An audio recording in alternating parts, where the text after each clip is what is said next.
प्रदोष काल, प्रदोष का व्रत। शास्त्रों में कहा गया है प्रदोषो रजनी मुखम, अर्थात रात्रि आने से पहले का समय। इस प्रकार से सायंकाल के बाद और रात्रि प्रारंभ होने से पहले के समय को ही प्रदोष कहा जाता है। लेकिन प्रदोष का व्रत प्रत्येक दिन नहीं किया जाता, बल्कि केवल त्रयोदशी के दिन ही प्रदोष का व्रत किया जाता है। इसकी पूजा प्रदोष काल में रात्रि के प्रारंभ होने के 1 घंटा पहले की जाती है। यदि त्रयोदशी तिथि आधी रात से पहले या हो रही हो तो उसे द्वादशी वाले दिन ही प्रदोष का व्रत कर लिया जाता है। यदि त्रयोदशी तिथि आधी रात के बाद आ रही हो तो अगले दिन प्रदोष का व्रत किया जाता है। प्रदोष व्रत करने की विधि। प्रदोष का व्रत करने वाले मनुष्य को व्रत वाले दिन प्रातःकाल ही स्नान से निवृत्त हो लेना चाहिए और साफ सूती वस्त्र पहनने चाहिए। उसे पूरे दिन उपवास रखना चाहिए, भोजन नहीं करना चाहिए। फिर प्रदोष काल में रात होने के लगभग 1 घंटा पहले हाथ मुंह धोकर साफ सूती वस्त्र धारण करने चाहिए। फिर पूजा करने के लिए अपने घर के पूजा स्थान में जाएं। आप स्वयं कुश या ऊन के बने हुए आसन पर बैठें। प्रसाद के लिए कोई मीठा पदार्थ भी अवश्य लेकर ही रख लें। फिर भगवान शिव को प्रणाम करें। फिर उनको पुष्प व बेलपत्र अर्पित करें और धूप दीप जलाएं। फिर भगवान शंकर का ध्यान करें। उसके बाद में प्रदोष व्रत कथा को पढ़ें। उस दिन जो भी वार पढ़ रहा हो केवल उसी वार की व्रत कथा को पढ़ना चाहिए। सभी वारों की व्रत कथाएं इसी अलग अलग तरह के हैं। फिर कपूर जलाकर और आरती गाते हुए आरती करनी चाहिए। इस अवसर पर शंख, घंटा आदि भी बजाएं। फिर अपनी मनोकामना को कहें। फिर भगवान शिव को प्रणाम करके उठ जाएं और प्रसाद का वितरण करके स्वयं भी प्रसाद ग्रहण करें। फिर व्रत का पालन करना चाहिए। व्रत रखने के बाद हमें व्रत का पालन भी अवश्य करना चाहिए। भोजन ग्रहण करना चाहिए। प्रदोष व्रत का महत्व। प्रदोष का व्रत करने वाला व्यक्ति सदा सुखी रहता है। उसके समस्त कष्ट दूर हो जाते हैं। ऐसे व्यक्ति के सारे पाप नष्ट हो जाते हैं। यह व्रत करने से मनुष्य को दीर्घायु प्राप्त होती है और सुख संपत्ति तथा पद प्रतिष्ठा भी प्राप्त होती है। इस व्रत के करने से सुहागन स्त्रियों का सुहाग अटल रहता है।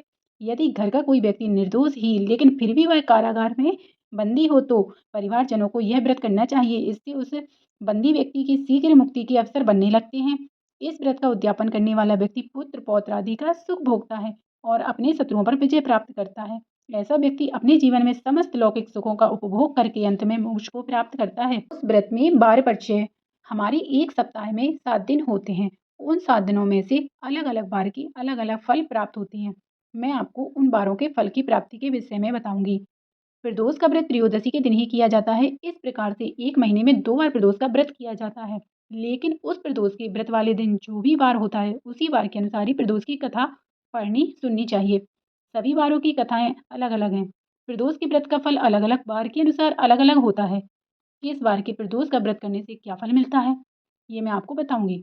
जैसे कि रवि प्रदोष दीर्घायु आरोग्य के लिए, मंगल प्रदोष ऋण और रोग से मुक्ति के लिए, बृहस्पति प्रदोष शत्रुनाश, शनि प्रदोष पद और प्रतिष्ठा, सोम प्रदोष अभीष्ट कार्य की सिद्धि, बुध प्रदोष व्यापारिक समृद्धि, शुक्र प्रदोष आरोग्य और स्त्री सुख।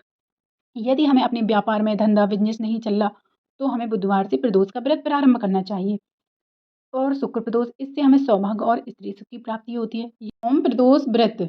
जबकि सोमवार को प्रदोष का व्रत पड़ रहा हो तो उसे सोम प्रदोष व्रत कहा जाता है। इस व्रत को करने से व्यक्ति के अभीष्ट कार्य सिद्ध होते हैं। सोम प्रदोष व्रत कथा। प्राचीन काल में विक्रम नगर में एक ब्राह्मणी रहती थी। उसके पति की मृत्यु हो जाने के कारण वह बेसहारा हो गई थी और जीवन यापन के लिए भिक्षा मांगने लगी थी। वह सुबह अपने पुत्र के साथ भिक्षा मांगने के लिए निकल जाती और शाम तक वापस लौट पाती थी। भिक्षा में जो कुछ मिलता था उसी से वह अपनी गुजर करती थी। वह ब्राह्मणी सोम प्रदोष का व्रत भी किया करती थी। एक बार मार्ग में उसे विदर्भ देश का राजकुमार मिला। शत्रुओं ने उसके पिता राजा सत्यरथ को मारकर उसे देश से निकाल दिया था, जिससे वह मारा मारा फिर रहा था। ब्राह्मणी उस राजकुमार को अपने घर ले गई और उसका पालन पोषण करने लगी। उस राजकुमार की ब्राह्मणी के पुत्र से मित्रता हो गई। एक दिन राजकुमार और ब्राह्मण कुमार दोनों वन में घूमने गए। वहां उन्होंने कुछ गंधर्व कन्याओं को देखा। उसमें गंधर्वराज द्रविड़ की पुत्री अंशुमति भी थी। वह बहुत सुंदर थी। वह राजकुमार अंशुमति के साथ देर तक बातें करते रहे। अगले दिन अंशुमति राजकुमार को अपने माता पिता से मिलाने ले गई। कुछ दिन पश्चात अंशुमति का विवाह राजकुमार के साथ कर दिया। बाद में राजकुमार ने गंधर्वराज की सेना की सहायता से विदर्भ देश पर आक्रमण कर शत्रुओं को पराजित कर दिया और विदर्भ पर अपना अधिकार कर लिया। उसने राजा बनने के बाद उस ब्राह्मणी को राजमाता का स्थान दिया और ब्राह्मण कुमार को अपना मंत्री बनाया।